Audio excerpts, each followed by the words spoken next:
write out the fifth.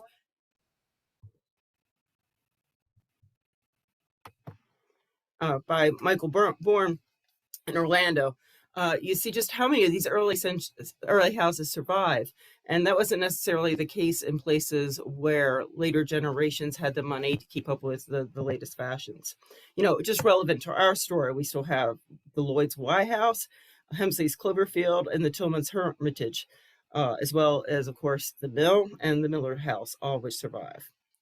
But I'm getting ahead of myself. I guess in 1705, the year Philemon Hemsley, who's the grandfather of Colonel Williams Hemsley, seen here, the year he builds Cloverfields, it's then that Richard Bennett III acquires Y Mill and the entire 1350 acres of Wilton and Wilton Addition.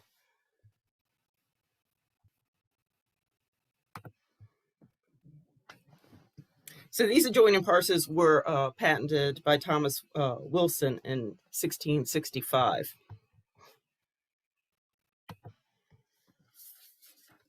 And if Cindy Schmidt were here with us tonight, she could tell us the exact extent of Wilton and Wilton Addition. But we do know that it bumped up against Cloverfields, whose 1,660 acres is outlined here. The boundaries are described in each other's deeds, regularly saying that, beginning at Cloverfields or beginning at Wilton. So we know that the two properties were adjacent, at least in some parts. So by the time Bennett III, who bought Y Mill, by the time of his death, he was regarded as the wealthiest man, not just in Maryland, but in North America. He owned no less than 50,000 acres, and he was settled over at Bennett's Point, which you see at the left-hand side of the screen. Now, his house is gone, but I understand that the remains of the family graveyard, the chapel that he built, and the graves are still there, which contains some of the earliest marked graves from the 17th century.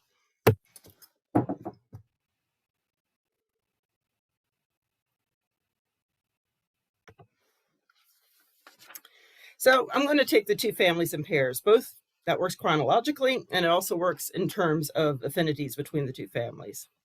The Bennetts and the Lloyds were both Puritans who came to Maryland via Virginia. Both already had family connections there. They knew each other well. They fought together. They intermarried together. They moved to Maryland together. Bennett, who especially, as we'll hear, caused a great deal of heartburn in both colonies. The Hemsleys and the Tillmans also had a very close association going back to the 17th century. Both families emigrated from Kent County in England within a year of each other. William Hemsley, the immigrant, came from Sundridge, England, and Kent, probably in 1658.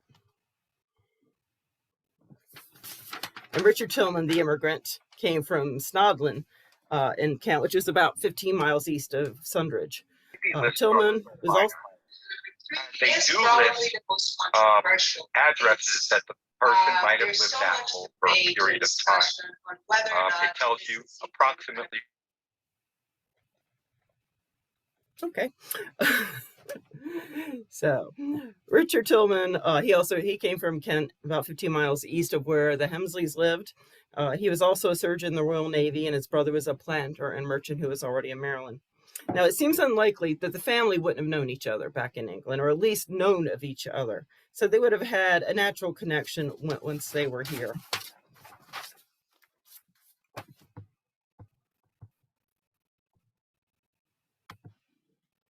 So here's a slide that shows the relationship of where the Tillman and Hemsley families originated. It's a little bit south of London, and today, about then, it would have been about a 2-hour journey by horseback. Today, it's about a quick 15-minute drive along the M6.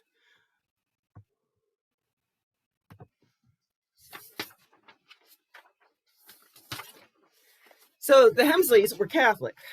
They came to Maryland in 1658 in the aftermath of the English Civil War and in the last year of Lord Cromwell's so-called protectorate rule. Now, the English Civil War, of course, is about more than religion, but most belligerents divided themselves along religious lines. The more extreme puritanical Protestants, shall we say, were the parliamentarians or roundheads who were keen to rid re-emerging Catholic influences in the monarchy and the church and government. And the royalists were the Cavaliers who supported the monarch, which included who was the head of the Church of England. Now, the Catholics largely supported the royalists as kings because they believed that the king was divinely appointed by God or divinely ordained. I think the Puritans, the view by them was that once once they could deal with the Puritans, they would be able to worry about the matters of faith later. But they had a more pressing matter in the Puritan challenge. Interestingly, but not unusually, William Hemsley, the immigrant, was a practicing Anglican back in Sundridge. The families, including his daughter's baptism records and his marriage records, survive in the Anglican parish records. This was somewhat common practice for practical reasons to just avoid getting in trouble with the government. But in Maryland, it's clear that he was a Catholic. He self-describes himself in several legal records. Now, all the sectarianism that was taking place in England naturally transported itself to the colonies. Richard Bennet I who was the grandfather of Richard Bennet III, who acquired Wye-Mill and Wilton in 1705. As an aside, when Bennet buys Wilton, he buys it from a Maurice Jones of Northumberland County in Virginia, which is identified on this slide by a star. And a lot of the early deeds for Wye-Mill mention the owners are either in Virginia, came from Virginia, or went to Virginia. So there's a lot of commerce and moving back and forth between Virginia and Maryland. Now, Edward Lloyd I, who's the grandfather of Edward Lloyd III, who inherited the bulk of Bennet's estate, including Wye-Mill, from Richard Bennet I, he was there. And Edward I is also the man who established Wye House. The Lloyds have such a long and prominent place in Maryland history that it's kind of easy to overlook that while the Lloyds, Edward Lloyd and his brother, who were in the colonies, while they were merchant and planters of substantial means, it was really some inheritance and intermarriage from the Bennets that literally made their fortune. But Richard Bennet I and Edward I's connection with Wye-Mill is limited to genetics, but both have an interesting backstory. And the reason I kind of wanted to bring them up is because it gives us an understanding of how local history fits into the broader happenings of what was going on in Maryland and Virginia at the time. Richard Bennet came to Virginia in 1629 to work with his uncle Edward, who was a very wealthy London merchant and planter, and he was notably known as one of the principal pillars of Puritan immigration to America. Actually, I might have got ahead of myself.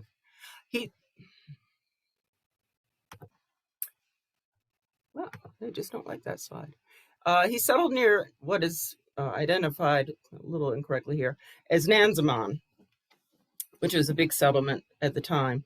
And Edward, he communicated with John Winthrop and the Puritans of Massachusetts Bay, and they brought over hundreds, perhaps thousands of Puritans. And with each person that they brought over, they also got land rights and also a bit of a political base because of the shared religious affinities. So through trade and tobacco, planting, and immigration, the Bennets acquired lots of money and lots of acreage.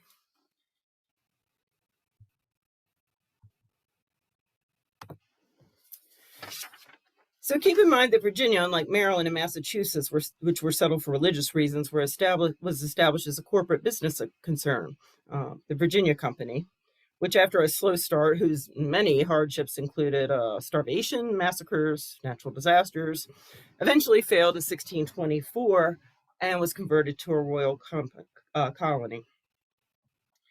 The early immigrants, even though it was a corporate concern, the early immigrants included a large number of Puritans, which gave Bennets a natural political base. And Richard Bennet even served briefly as governor. But after the Virginia Company went under and Virginia became a royal colony, the new governor ordered conformity with the Church of England under the rule of Charles I.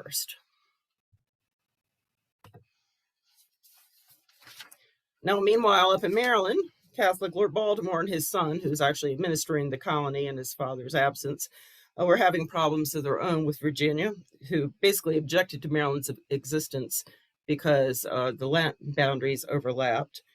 And Lord Baltimore also had internal power struggles of his own right. So in 1646, Bennett leads a Puritan mercenary army that would probably include Edward Lloyd to oust a so-called band of brigands from the St. Mary's capital. And a couple of years later, Bennett, at the invitation of Lord Baltimore, led a Puritan migration to the future site of Annapolis, then known as Providence. The Puritans were promised religious tolerance in exchange for their considerable political and military support.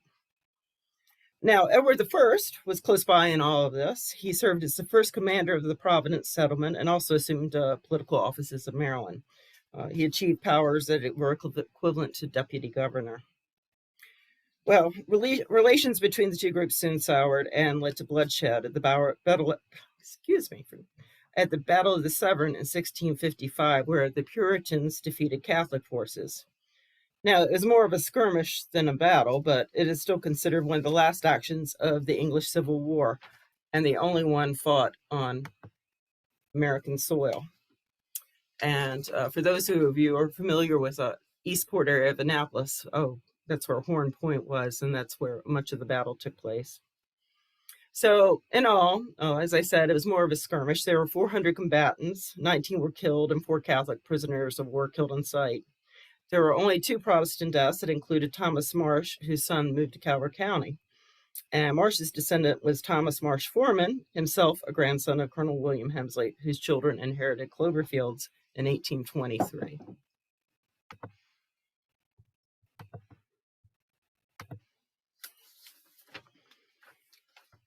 So Edward Lloyd I, who came up with Bennett, served as first commander of the Providence settlement and assumed offices.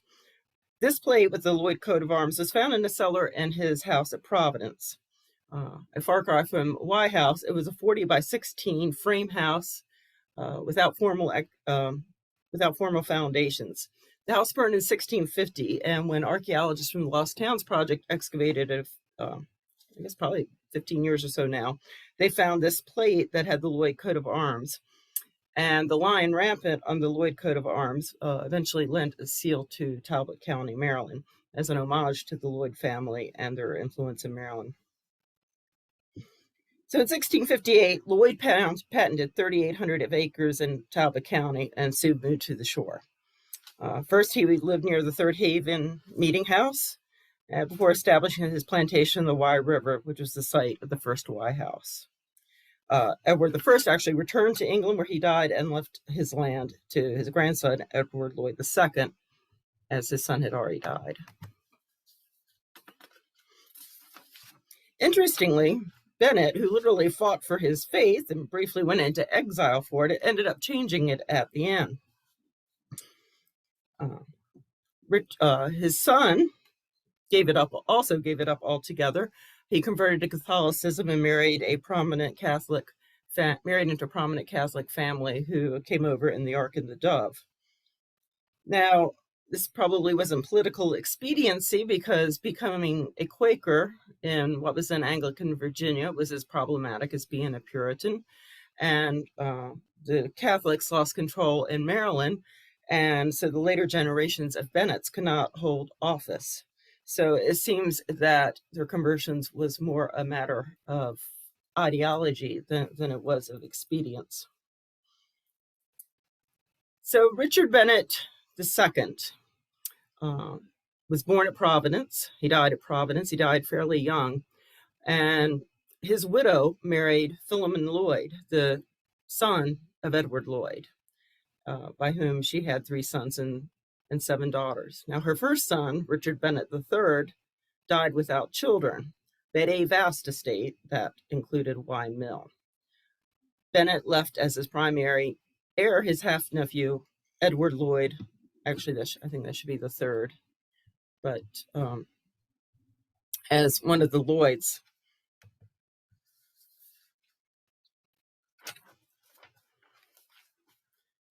So on the right, we see the Lloyd's Wye House taken from there. I think this aerial is actually from the 1940s, but it gives a great view of the grounds and the surrounding outbuildings at the time, and the orangery in the back house.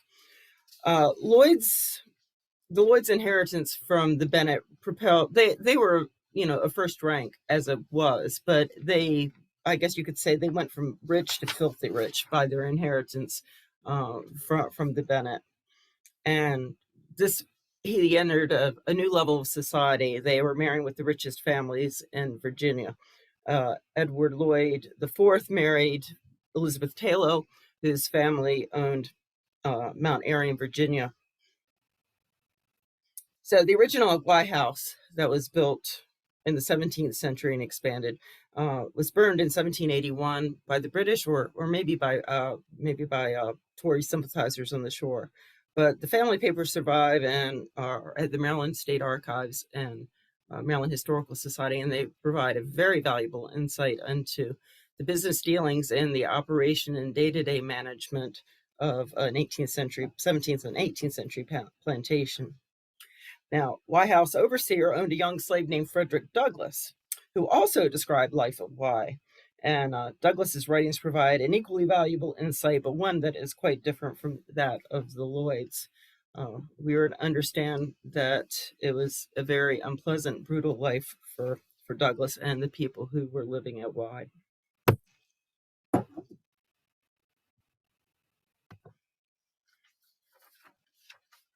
So a picture here, this is Mount Airy, built by John Taylor, where Mrs. Lloyd grew up. And it's located on the northern neck, close to the Rappahannock. And on the right is the Chase Lloyd House, which was started in 1769 by Samuel Chase, one of the Declaration of Independence signers. But he ran into financial trouble, and Lloyd bought him out and took over and finished the house.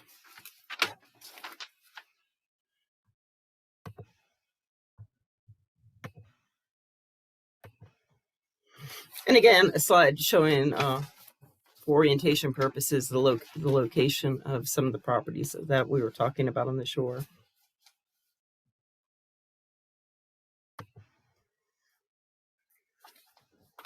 The future Colonel William Hemsley was born in 1736, which was the year of his father's death. And he inherited Cloverfields as a teenager after the death of his older brother, who died of smallpox while studying at the Temple Bar in London. The death was reported in London newspapers, and a memorial plaque was installed in the Temple Church, which is the 12th century church and resting place of some of the Knights Templars. Now, normally the death of a colonial student wouldn't elicit much attention. That it did, and that it was publicized in the paper, and that he received this remarkable memorial indicates the status that the family held at the time. And sadly, the monument was destroyed by the Nazis during the Blitz. Now, Cloverfield, seen on the right, was built by Hemsley's grandfather, Philemon Hemsley, in 1705. Philemon was the younger son of William Hemsley, the surgeon who emigrated. The Hemsleys originally settled on Wye Island, but had holdings on much of the eastern shore. He was a surveyor and patented, thousands of acres, which added to their wealth. Now, as we said, that the original settler, William Hemsley, was a surgeon. He arrived, he seemed to be affluent, held political office, kind of hit the ground running, and they were a family of substantial but not extreme means, which is interesting that his son remains a bit of an enigma. He went on to build Cloverfields, and that house in 1705 was one of the largest houses of Maryland in the Chesapeake. The average building was, probably an 18 by 24 frame shack without a formal foundation. That he built this 2.5 story, 7-bay Flemish bond brick monster. I mean, it was astounding. So we're not really sure where he got his money from. He inherited 150 acres from his father, and he was the younger son. We know he was a merchant. We know he was a planter, but how he achieved the ability to build a house like Cloverfields that was on par with the grandest families remains a bit of a mystery. We have learned a little bit about his later life. His second wife was a cousin of the royal governor, John Seymour. They moved from Calvert County, and he spent very little time at Cloverfields, which is interesting. During the Restoration, they were peeling back the hearth, the fireplaces, which had been enclosed over subsequent rebuildings. And when they got back to the period 1705 fire blocks, there was very little soot on the chimneys and fireplace cheeks, indicating that none of these fireplaces had been substantially used. So he builds one of the greatest houses in Maryland and promptly moves. His wife, she was an interesting person. There's a book to be written on her. She was involved with lots of lawsuits that involved forgeries, disinheriting her stepchildren, and some unspeakable matter back in London that she was required to return to attend court for. Her name was Mary Townley Conti Hemsley Rogers. She married 3 times before she died. So Colonel Hemsley, seen here on the left, expanded and redesigned his grandfather's house in the latest taste. He installed the terraced garden that we've recreated based upon archaeology, using ground penetrating radar to give us the layouts of the gardens. Now, Colonel Hemsley was a 4th-generation Marylander, and his family had been marrying the Tillmans for 3 of those. I think at my last lecture, someone said that a family tree would be helpful, but no, it probably wouldn't be. They're all the same names, and they all link back to each other. I tried to put one together, and it was just kind of an exercise in frustration. But a quick guide to the principles are that Colonel Hemsley's father, William Hemsley, married his cousin named Anna Maria, who was born at the Hermitage. Her second husband, she took it, was a Robert Lloyd. Colonel Hemsley married his first cousin, Anna Maria Tillman, who is the sister of Tench Tillman of American Revolution fame. They had 2 sons who married his wife's nieces and his first cousin, an Anna Maria and an Elizabeth. Their mother was a Tillman, and their father was the nephew of Colonel Hemsley's stepfather. Third son, Alexander, married a cousin, Henrietta Maria, also the daughter of a Lloyd Tillman. So there are just generations and generations of marrying first cousins once removed. And it makes for a very complicated family tree that is not displayed very well on the small screen. The Hermitage, of course, is the family seat of the Tillman family going back to the 17th century. Richard Tillman, the emigrant, patented the land in 1659 and settled there about 1666. This was the same Tillman who emigrated from Kent at the same time as William Hemsley. And the Hermitage was the home of Colonel Hemsley's mother and his second wife's father. Much of the current house dates to the 19th century. We were to understand that there was a fire in the early 19th century that destroyed most of the 17th century structure.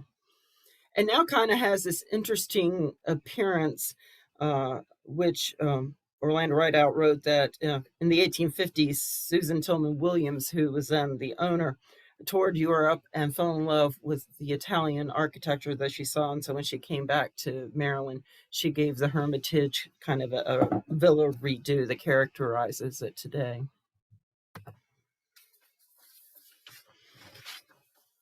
So Colonel Hemsley died in 1812. His third and last wife, his first cousin, moved to her brother's home in Philadelphia. And this is the beginning of some very difficult times on the shore. The economy had started to recover when the War of 1812 and concomitant trade embargoes happened. Then after that, wheat from Western Maryland and Ohio Valley started flooding the market.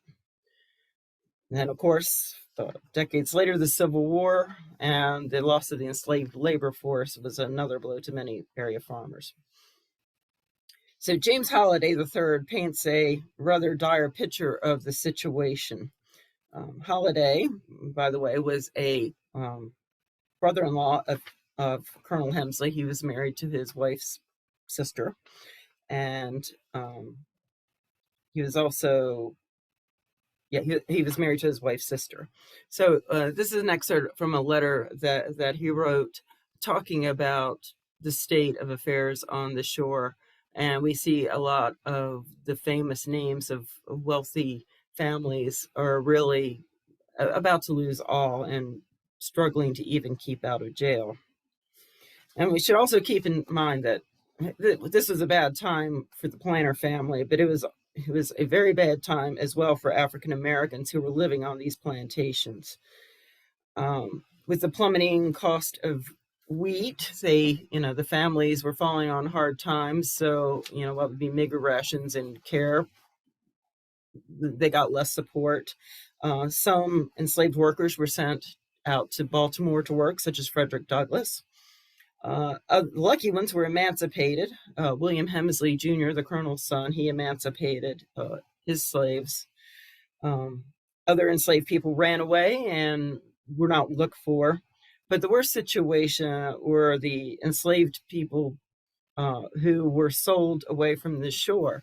The U.S. had banned the importation of African slaves in the previous decade, and as a result, supply and demand, the hard times on the shore coincided with a shortage of labor in the southern states, and a lot of these families were broken up and enslaved people sold to colonies in the South. And there's letters from both the Tillmans and Colonel Hemsley's son about selling people that are really quite heartbreaking.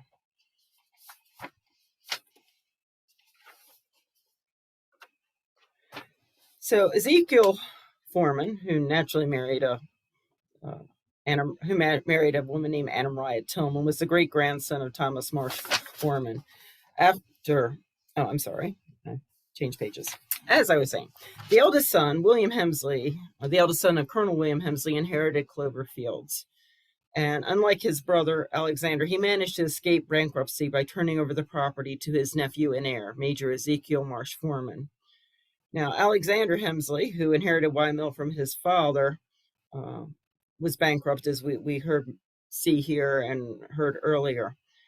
Now, the mill was saved from the auction block also by Foreman, who bought a half interest in the mill, and Hemsley sold the other half interest to Samuel Hopkins.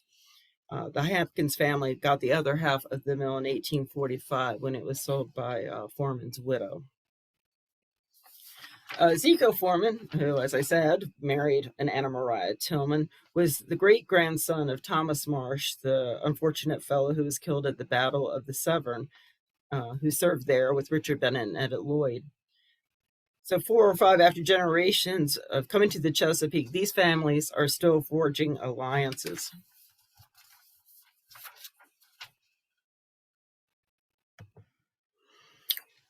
Now, to finish up, a final word about Clover Fields. In the 18th century, Clover Fields was a showplace. It was occupied and visited by the social elite. By the early 19th century, it was fading. It was the last vestiges of the fine, great families who were on the Eastern Shore who are struggling to survive. By the mid-19th century, it was just an aging farmhouse. It remained in the Foreman family until 1897, when it was purchased by a venture capitalist. That's actually how he is listed in the census. A man named Thomas Callahan, who was originally from the shore, but he made money in Baltimore and bought Clover Fields. Thomas Callahan's son died young, but his daughter-in-law was long-lived and remained at Clover Fields with her family until 1987. And then after she died, extended members of her family continued to live there until 2018, when it was purchased by the Clover Fields Preservation Foundation, who has undertaken the restoration. CPF is a nonprofit organization, but its principal is Steve Hemsley, a direct descendant of Philemon Hemsley, who built the house in 1705. So, like the Hermitage and White House, it remains, to this day in the hands of the people who built it. And hopefully we'll be able to offer views of the house and tours in upcoming months now that the restoration's finished. So anyway, I thank you for your time and welcome any questions you may have. Good. Thank you so much, Sherri. That was fascinating, and I think very valuable for especially those among us who are giving tours at the old Y Mill. And I think we're all looking forward to having Cloverfield sort of join the public, um, the group of public sites, so that visitors can really see different aspects of life in the 18th and 19th century, from a manufacturing site and a very wealthy domestic site, and all these individuals and their relationships will people will be able to see some of those relationships in different locations. So thank you so much for sharing that. I see Michael Cohn, you have your hand up. Would you like, and you're already unmuted, so great. Enjoyed your talk. I'm a second cousin of Richard Bennett. Oh, really? Well, Yes. congratulations. I'm sorry he disinherited you in favor of the Lloyds. I tell Richard Tillman that all the time. Where's my money? No, but the Bennetts are especially the Virginia Bennetts, are very interesting. The Bennett, Richard Bennett the first daughter married into the Bland family, the Randolphs, the Lees, and all that. So they're all intertwined in Virginia aristocracy, I guess. Indeed, they are. Yes. Fascinating. And I didn't know that till we moved up here 20 years ago from Louisiana. But enjoyed your talk. And also, isn't it true Richard Bennett the third was the longest owner of Y Mills? He got it in 1705 and he died in 1759, leaving it to the Lloyd. So yeah, I guess he had nearly 55 years. Yeah. My research says that Richard Bennett II died duck hunting off the Wye River. I don't know if yours says he died in Annapolis. Several sources said he drowned. Yeah. His body was taken back to the Bennett's Point, the Bennett property. So he's buried there. But I only know what I read. So yeah. Well, I know his mother, Anna Maria, wanted he and his sister raised Catholic. That was a stipulation. So anyway. Yes, when she married Edward Lloyd, he was Anglican, but after he died, she was suspected of suspicious papist tendencies. And John Swettenham, who actually owned the Wide Mill, or leased Wide Mill, he led a party there who confiscated their arms, supposedly to protect against Indian raids, but they think it was to disarm her because of latent Catholic tendencies. So they hadn't settled religious matters yet. She's in some circles known as the founder of Catholicism in Talbot County. In fact, they had supposedly a chapel built not far from Y House. So anyway, but enjoyed your talk. Oh, thank you. Thank you for coming out.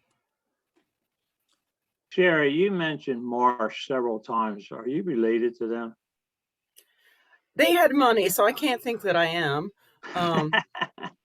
Well, my family did come from Nansemond, where Thomas Marsh came from, so it might have been a brother or the same family back then, but I'm not related to the Thomas Marsh who came up. And yeah, my family went to Smith Island in the 1670s and never achieved greatness. Another fact about, pardon me for butting in, is Edward Bennett, the uncle of Richard Bennett, supposedly had the first plantation in Virginia and owned the first slave, quote, indentured servant. No, there's a distinction. So is he Mr. 1617? Yeah, He is. And his plantation is just a little bit north of Smithfield on the west side of the James River. Yeah, they're a fascinating family. I look forward to learning more about them. There's a lot that's written about them. Sherri, I have one question. I wonder if you could even speak for a moment about the Miller's house that is right in Y Mills. And is there any information about who lived there, when it was constructed? I understand that's a future project for the Cloverfield Preservation Foundation. Oh, well, hopefully we'll get dendrochronology on it and settle the matter finally. We believe that it was built by Edward Lloyd IV, that it was probably sometime third quarter of the 18th century, and that it wasn't built as a miller's house. I mean, that was still it was not huge, but it was still a gentry house. Yeah. Colonel Hemsley's son, William Hemsley, he lived there briefly. He is who's living there in the 1798 tax. One son is living at the mill, and then another son is living at Church Farm, which wasn't too far away from the mill. And then, I don't know, William Hemsley Jr. moves to Hagerstown, and there's a letter, I think in 1804, from Colonel Hemsley saying that his son Philemon, he and his wife were now installed at the mill and doing very well. So two Hemsley sons lived there. So I think it became the miller's house after Alexander Hemsley sold it to the Hopkins, because the Hopkins were millers. And so it would have been the miller's house then, but it was not built as such, is my understanding. The research is still very rudimentary on it, but looking forward to, I believe Elizabeth Beckley had done some work, and Cindy Schmidt had done the chain of title on it as well. So a lot of what I know is derivative of their work. Okay. Looking forward to seeing what we can do and dig up some more information. Thank you. Certainly. Anybody else have a question?